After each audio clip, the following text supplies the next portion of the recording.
My wife, Clara, and I engaged in a bitter and protracted battle over the assets during our divorce. It was a war of attrition.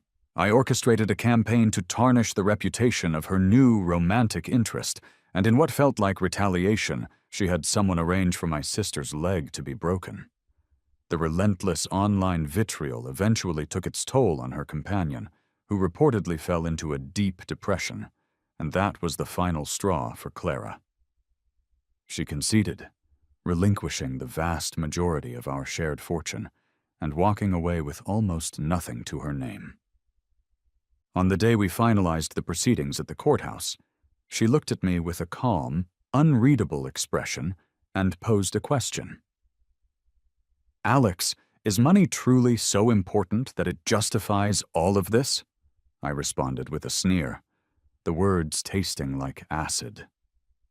"If I wasn't pursuing your wealth, what else was there? Your sentimental, laughable version of love." Stepping out of the courthouse into the stark afternoon light, I tilted my head back, gazing at the pale sky through the gaps between my fingers. The messy, high society divorce that had been the talk of the city had finally drawn to a close. A decade of being together, with 7 of those years spent as husband and wife, was over. It felt as though something vital had been forcibly torn from my chest. Clara, perhaps misinterpreting my posture as a sign of sorrow, approached me. She spoke softly, her tone almost coaxing. "Alex, if you're having second thoughts, we can—" But I quickly raised the divorce certificate to my lips, cutting her off. "Stay away from me. The paparazzi are watching." I needed to project the image of a heartbroken but resilient CEO to generate buzz for my company's new product launch, scheduled in just 2 days. The world is filled with broken men, but very few possess the fortitude to rebuild themselves. A faint smile touched my lips. I could already envision my name on the Forbes list. Her apparent concern was utterly wasted on me. She clenched her jaw, her voice tight with frustration. "Alex Hayes, you are completely consumed by money." I didn't afford her the courtesy of a second glance. I carefully tucked the documents into my briefcase and walked to my ostentatiously expensive car. Money provided me with a sense of security, something tangible. What could Clara offer me? The chilling terror of enduring a life-or-death surgery by myself? The frantic panic of our son developing a high fever in the dead of night? The sheer desperation I felt when my sister was in trouble? My private jet was denied clearance, and my calls to my powerful wife went unanswered because she was on a plane, heading for a ski trip abroad with her new man? Or the quiet humiliation of learning that the latest bespoke suits from our shared tailor were now being sent to him by default, instead of me, her husband? The name Clara Vance had become meaningless to me. In the top-floor VIP suite of a private hospital, my sister, Maya, was encumbered by a leg cast but still managed to move about with the restless energy of a caged animal. She was giving me a dramatic, animated reenactment of how, while I was at the courthouse, she had barged into the hospital room of that actor Julian and given him a vehement piece of her mind. I was supposed to be the one visiting her, but she insisted on peeling an apple for me. I took a bite before handing her a folder with a slight grin. "This hospital was formerly a subsidiary of Vance Consolidated. It's yours now. Consider it a form of compensation for your injury." Maya's eyes widened in disbelief. She slapped her cast-covered leg with her free hand. "This isn't just any leg. This is my golden leg." Her face lit up with a mischievous excitement. "Brother, does this mean I can march down to the hospital director's office and have him evict that pretty boy actor Julian?" Ever since she discovered that Julian had deliberately used a trivial excuse to call Clara away during my critical surgery, Maya had made it her personal mission to make both of their lives difficult. On the night of my surgery, she had been the only one there for me. Just a teenager then, waiting anxiously outside the operating room for hours on end. She had listened, alone, as the doctor detailed all the potential post-operative complications, her hands trembling with fear, while her calls to Clara went straight to voicemail. Because she was a minor, she wasn't even legally permitted to sign the consent forms for the high-risk procedure. That night, Maya watched me come perilously close to death. The cocky, carefree teenager seemed to vanish overnight, replaced by someone more serious and mature. After my son, Sam, was born, she was the one who took on the bulk of his care, becoming his devoted aunt. Thinking about it still made a lump form in my throat.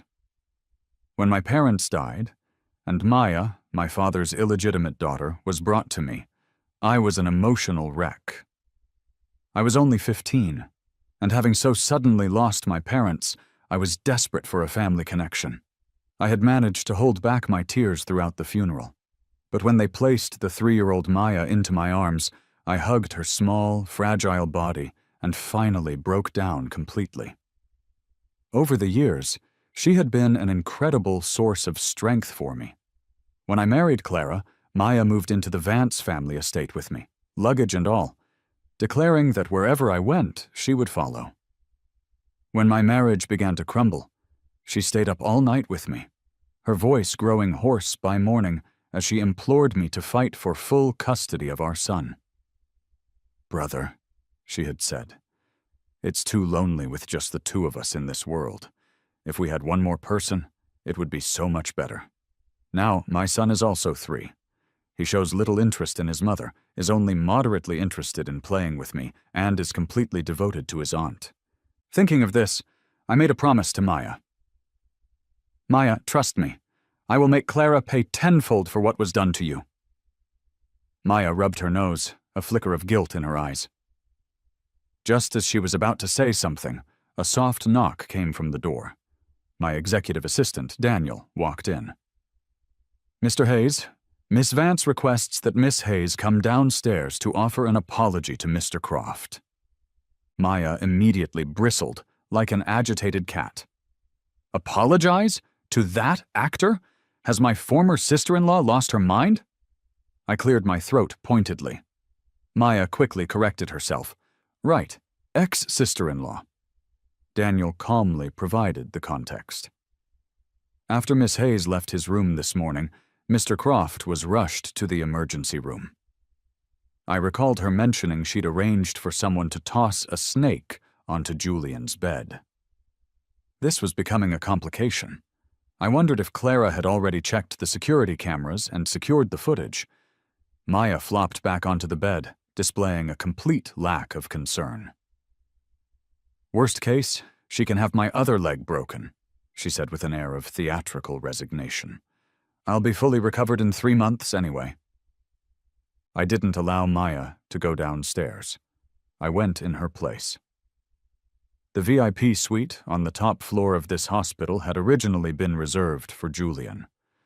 At that time, Clara was refusing to grant me a divorce, and I was secretly hoping their relationship would intensify, prompting her to finally let me go. I simply chose to look the other way. Not long after, however, Clara had someone injure Maya, so I used my influence to force the hospital to clear out the VIP suite for her. Clara must have felt a pang of guilt about Maya's injury because she didn't protest. She just had the hospital prepare the entire floor below for Julian. But that was the past. Now, this hospital belonged to me, part of the divorce settlement. Unwelcome individuals had no right to be on my property, causing a disturbance. When I arrived at the hospital room, a bodyguard blocked my path, but I could still hear Clara's furious voice from inside. "How long do you intend to continue this charade? My patience is wearing thin, you'd better—" Her sentence was interrupted by the bodyguard's knock. I clicked my tongue in disappointment. A momentous occasion like a divorce, and this pathetic couple was arguing instead of celebrating their newfound freedom? The door opened.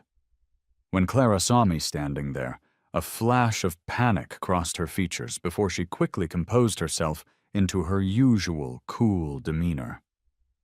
I crossed my arms, lifted my chin slightly, and said in a cold tone, "Miss Vance, I understand you wish for my sister to come down and apologize to Mr. Croft?" Clara's brow furrowed. "Apologize?" She glanced behind her, then seemed to drop the subject. "The hospital is now under Maya's name. I will arrange for Julian to be transferred to City General as soon as possible." I was genuinely disappointed by her reasonable response. I had been hoping for a major confrontation, a chance to escalate the situation, perhaps even physically lash out at them both. Now that the issue was resolved so anticlimactically, I just shrugged. "Then please see to it quickly, Miss Vance." The frustration in Clara's eyes was almost palpable. She said in a low voice, "Alex, I've given you everything you wanted. Can't you at least speak to me with some civility?" I looked at her, feigning shock. "You had someone break my sister's leg, and you have the audacity to ask me for civility? My God, did you discard your moral compass along with your sense of shame?" Clara fidgeted with her silk scarf, her voice tinged with weariness. "Alex, I have told you numerous times, I did not have anyone break Maya's leg. I know what she means to you. Why would I ever harm the only family you have left? I couldn't get away that day, so I asked Sarah to go talk some sense into her. I had no idea she would become physical." I cut her off. "Let me be perfectly clear, Clara. I was willing to tolerate your little plaything for the sake of finalizing the settlement, but you hurt my sister. The moment that happened, I would have given up every last cent to be free of you. Sarah is your best friend. She acted on your behalf. You don't think I would hold you responsible? I'm telling you, this isn't over." Clara said nothing more, just stared at me with her deep, complicated eyes. I turned and left. I used to love Clara. After my parents passed away, Maya and I experienced the full spectrum of human nature, from kindness to cruelty. I trusted no one except for Clara. But she had made a fool of me in front of the entire world. We met during my sophomore year of college. Everyone in the international student community knew the story of the young man who brought his little sister with him to study abroad. I was racing to finish my degree so I could take over the family business, all while managing Maya's daily life and schooling. I was constantly overwhelmed. Clara's arrival felt like a divine intervention. She was a rising star in the world of finance, incredibly popular with the students, and the university had to exert considerable effort to get her to deliver a guest lecture. After her talk, I seized the opportunity, pursuing her to ask a series of questions. Her assistant was already trying to usher her away, and I thought I had missed my chance. But instead, she took down my contact information, and, after a late meeting that night, patiently answered every single one of my questions over the phone. As we became better acquainted, she not only offered me invaluable advice on business management, but, after learning about my circumstances, she began taking Maya out to do things that young girls enjoy. She said that a girl needs the guidance of a mature woman as she grows up. She provided Maya with the kind of companionship a mother would. For a long time, Clara was like a combination of a sister and a mother to Maya, someone incredibly special. That's why, when she was unfaithful, it didn't just hurt me. It wounded Maya deeply as well. The gratitude I once felt for her curdled into a burning hatred. A few days later, my company launched its new product line, and it was an overwhelming success. The entire city was captivated by my story. The headlines in the business sections were all, "Young Entrepreneur Alex Hayes," not "Mr. Clara Vance." I was incredibly grateful to myself for never abandoning my career, even after I had married into wealth. At the film festival a month later, movie stars of every generation walked the red carpet adorned with watches from a brand under Hayes Industries, creating a stunning display. As an investor, I also attended the after party. I wasn't surprised to see Julian there. He had started his acting career at a young age, but had never achieved significant success. Then he met Clara, and she single-handedly propelled him to A-list celebrity status. What I didn't expect was that the watch he was wearing that night was my very first creation, from when I was 20. It was a platinum watch I had personally designed, which Clara had then commissioned a master craftsman to create. I had worn it at my wedding. On our wedding night, Clara had carefully put it away in a safe, saying we would take it out on our golden anniversary and have a second wedding ceremony. They truly knew how to disgust me. Julian noticed the shift in my expression and smiled triumphantly. He approached me, his long fingers stroking the watch's face. "Mr. Hayes, what do you think of this watch?" he asked, feigning distress. My agent said he was unable to borrow any accessories from Hayes Industries, so Miss Vance graciously let me use this piece from her personal collection. Everyone around us turned to look. I simply smiled. I handed my champagne flute to a passing waiter, pulled my phone from my suit pocket, and dialed Clara's number. She answered quickly, her voice sounding almost pleased. "Alex, you're calling me?" I took a deep breath and said calmly, "Clara, I don't care where you are. Get to this banquet hall within the next 10 minutes. I'm just giving you a heads up that I'm about to lose my temper. Don't forget to call for an ambulance." I hung up and tossed my phone to the waiter as well. The color drained from Julian's face. "Alex Hayes, are you insane? You're going to start a physical altercation in front of all these people? Aren't you afraid Hayes Industries' stock will plummet tomorrow?"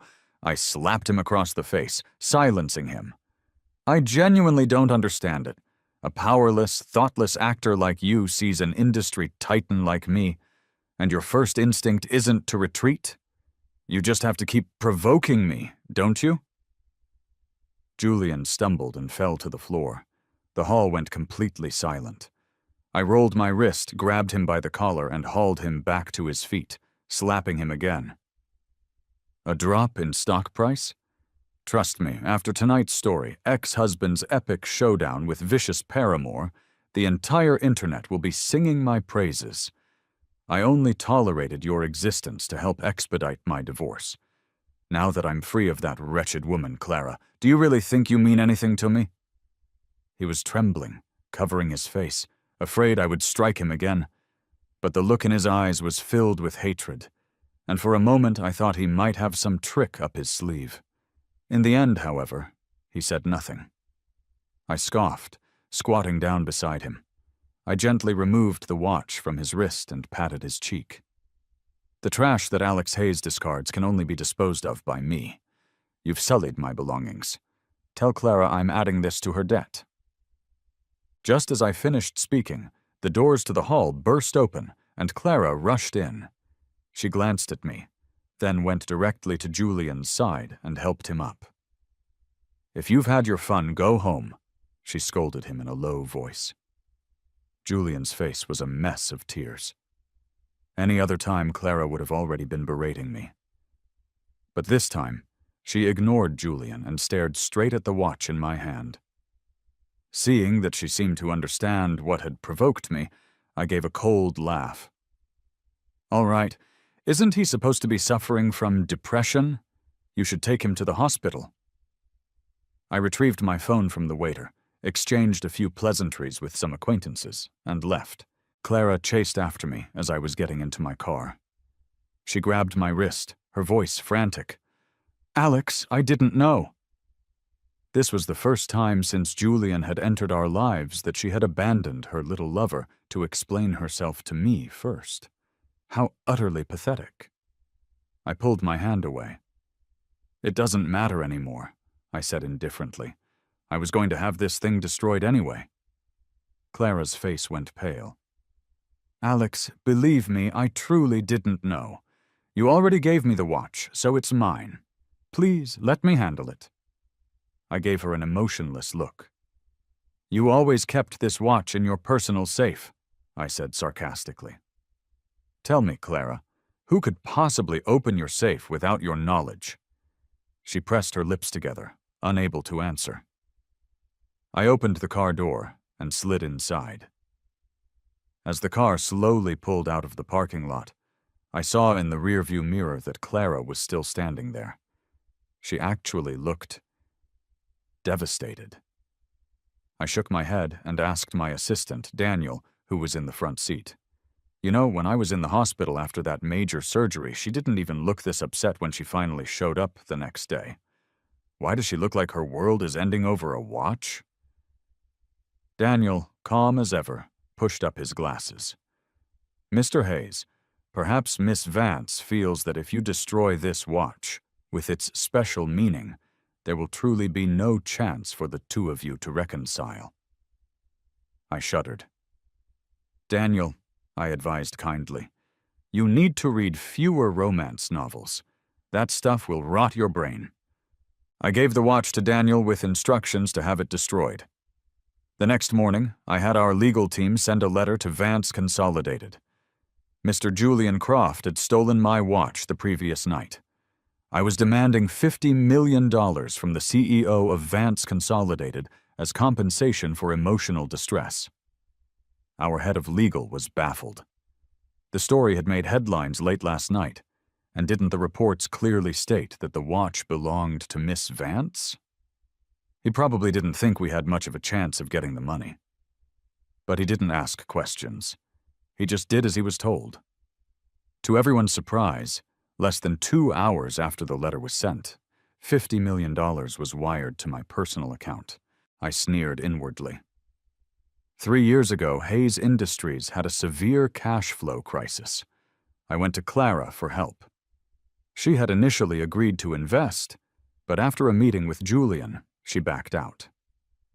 That day, I locked myself in my room, finally accepting the harsh reality that the only person in this world who could save me was myself.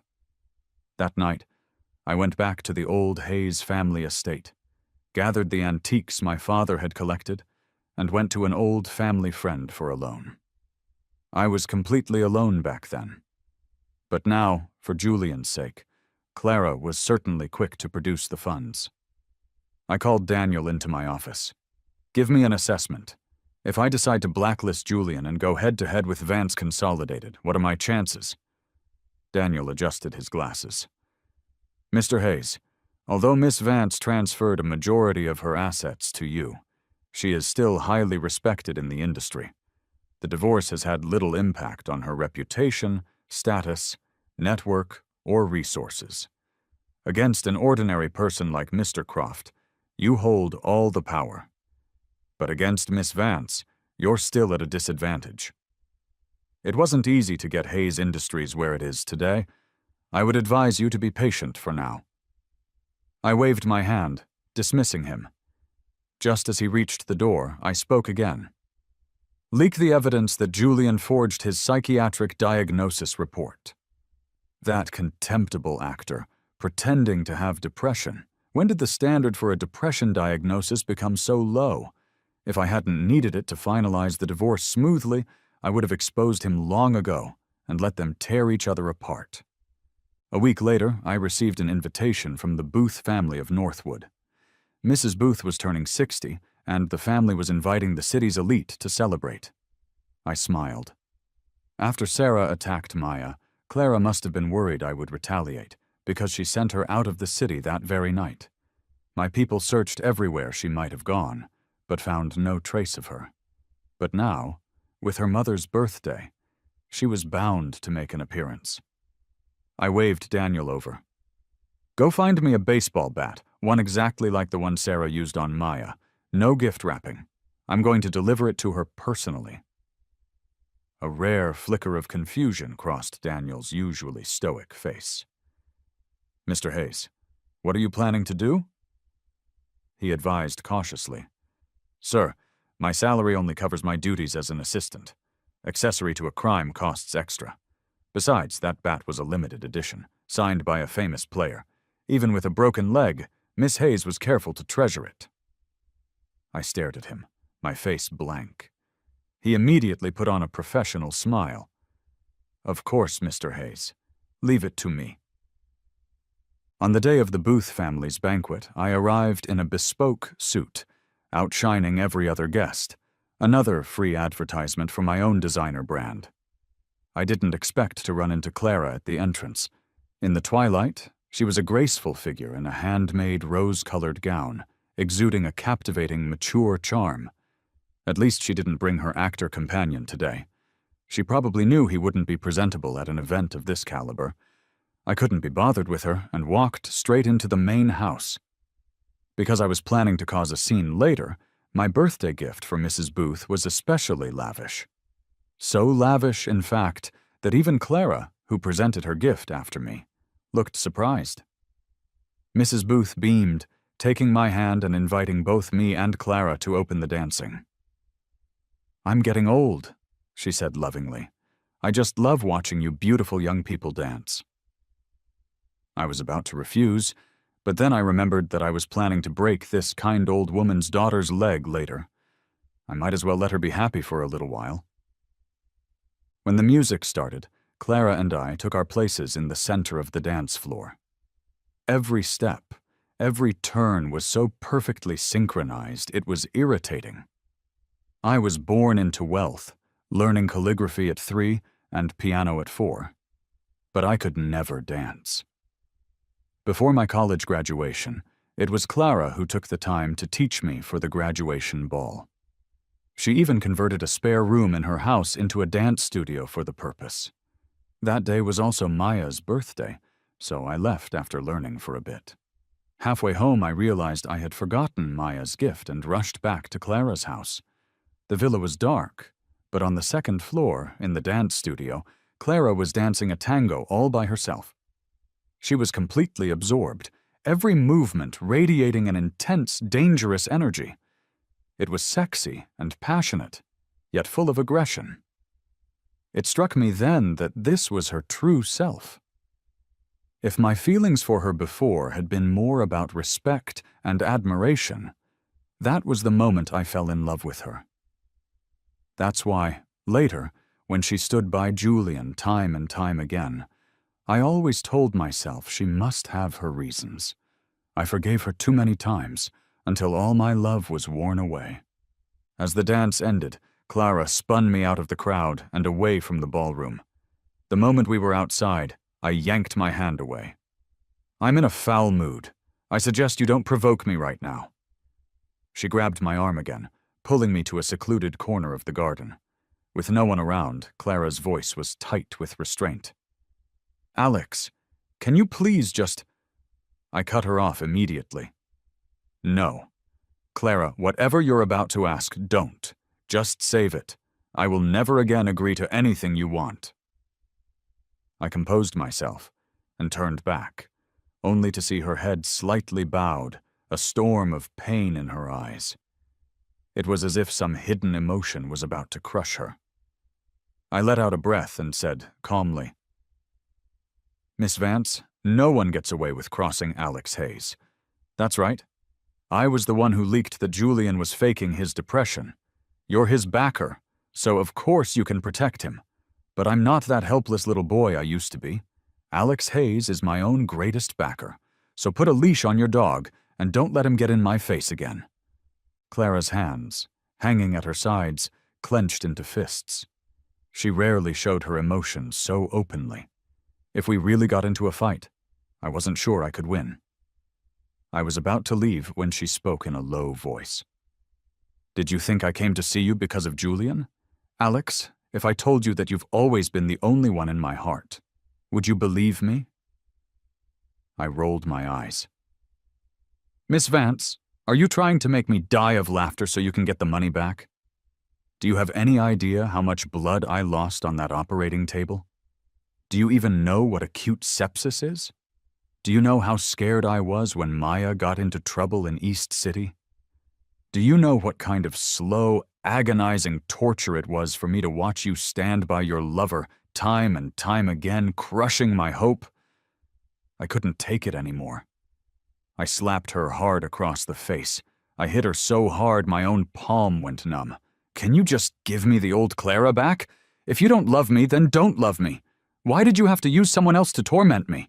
Am I that worthless to you?" The slap I had been wanting to deliver for so long finally landed tonight. But I just felt exhausted. Without another look at Clara, I turned and walked away. When I got to the parking lot, my men already had Sarah cornered. I'd had them lure her out using Clara's name. To her credit, even knowing it was a trap, she still came. The Booth family bodyguards were standing at a distance. When I arrived, Sarah was yelling, "Stay back! This is my debt to pay and I'll pay it myself." I didn't waste words. I held out my hand. Daniel handed me the baseball bat. After my earlier outburst, I felt terrifyingly strong. In this world, the nice guys always get taken advantage of. So, I'll be the petty bastard who gets his revenge. Let's see who dares to bully me or the people I care about. I raised the bat, ready to break Sarah's leg. Suddenly, my phone rang. It was Maya's custom ringtone. I tossed the bat to Daniel and answered the phone. Maya's voice was incredibly cautious. "Bro, if I told you that my broken leg was actually my fault, would you be mad at me?" I kept my face stern and didn't say anything. Maya immediately spilled the beans. I was so angry that day I started the fight. Sarah did hit my leg, but she didn't break it. After she left, I was worried the injury wasn't serious enough for you to finally decide to divorce my ex-sister-in-law, so I hit it again myself. Bro, I was scared. You and her were fighting so hard over the assets, neither of you would back down. I was afraid you couldn't let her go. But I could see you weren't happy at all back then. I didn't want you to be tangled up with that trashy couple anymore. I just want you to be happy, bro. I hung up and looked at Sarah. There wasn't a trace of guilt on her face. She had probably figured out the truth. After all, she knew how much force she'd used. She was Clara's best friend, and she had watched Maya grow up. Otherwise, Clara would never have asked her to talk some sense into Maya. It's true what they say. The bystander sees all. Just how much of a failure was my marriage that my own sister and my wife's best friend both wanted us to get a divorce as quickly as possible. I took my keys and drove back to the old Hayes family estate by myself. After I got married, Maya and I moved out. Maya didn't care where she lived, but this place meant the world to me. This was where I grew up. Every tree, every blade of grass held memories of me and my parents. After I gave up on Clara, I stored everything related to our relationship here. In my mind, I had separated the Clara who made my heart race when I was young from the Clara who disgusted me after she met Julian, so I had subconsciously held on to the mementos from when we were in love. I always wanted to prove that she had once loved me sincerely and passionately, that I hadn't lost completely. But it turned out the entire relationship was a mistake from the very beginning. That night, I destroyed the last of my memories with Clara. The first texts she ever sent me. The gifts she gave me when she was pursuing me.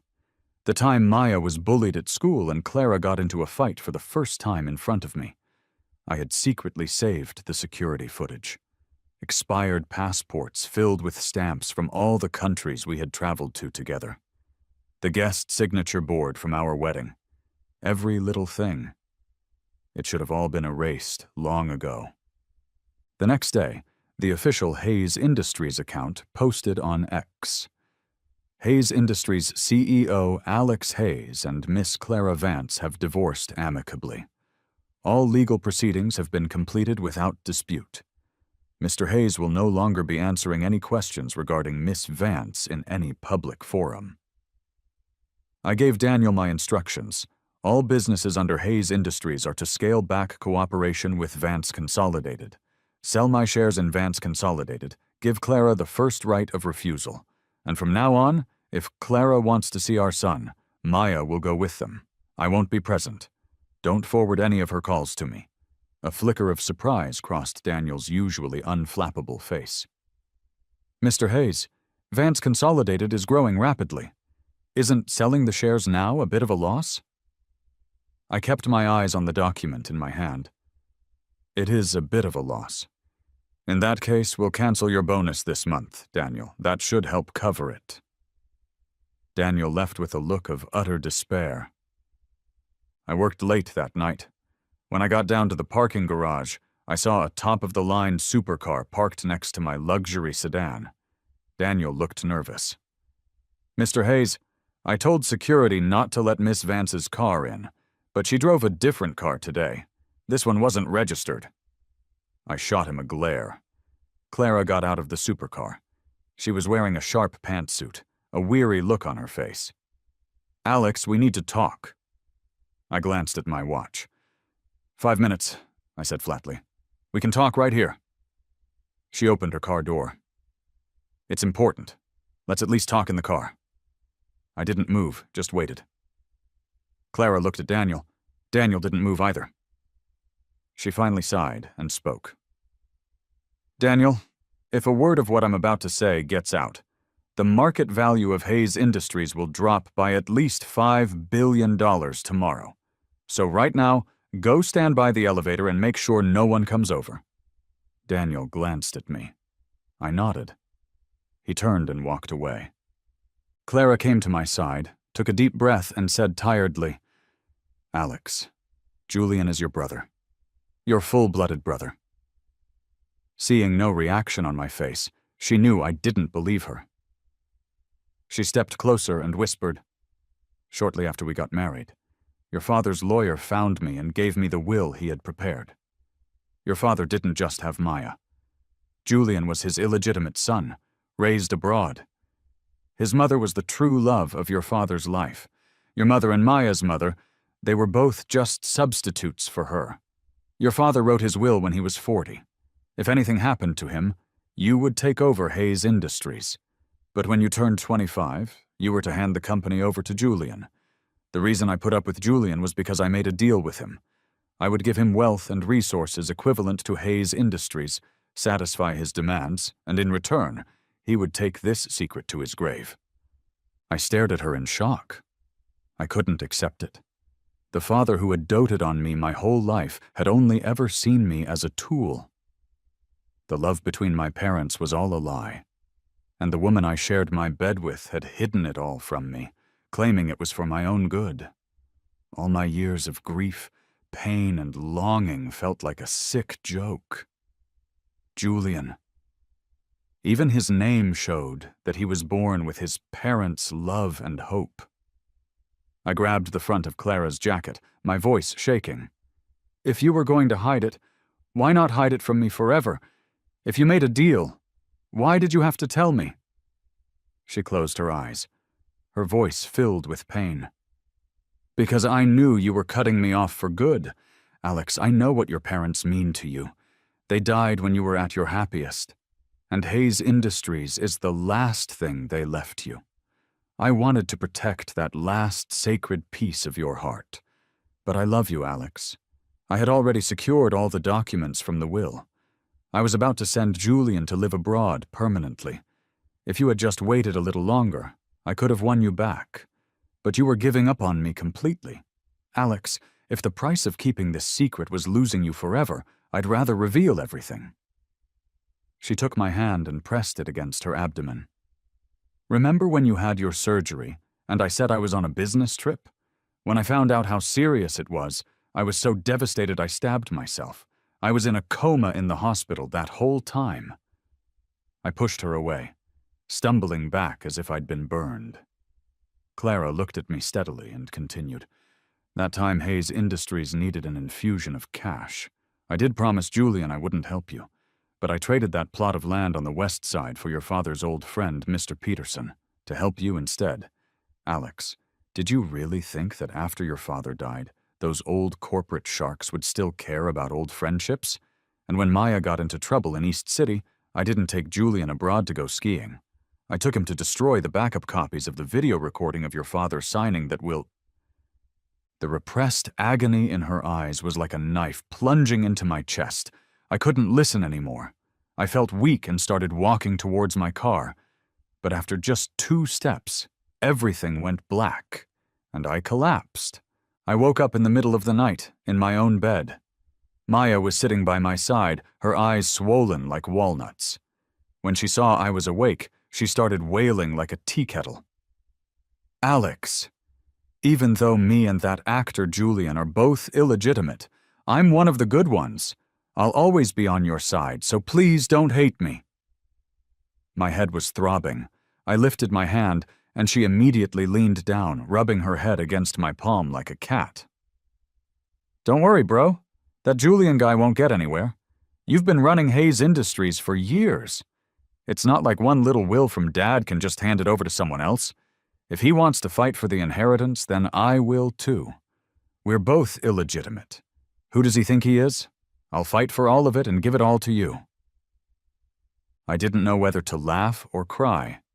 The only good thing my father ever did in his life was probably having Maya, this little angel, and sending her to me.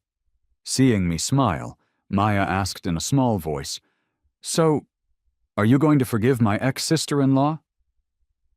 I glanced at the shadow in the crack of the doorway and paused. Then I shook my head. "Have you forgotten what a wreck I was during my surgery? It took me so long to piece myself back together, bone by painful bone, and learn how to save myself. It was hell. I don't want to walk that road again. Everyone has to face the consequences of their choices. She hid the truth to protect me, but she hurt me by hiding it.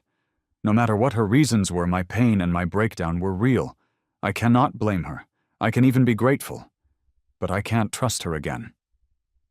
Maya rubbed her nose and fell silent. The shadow outside the door, Clara, didn't come in. 3 months later, Sophia still hadn't managed to send Leo abroad.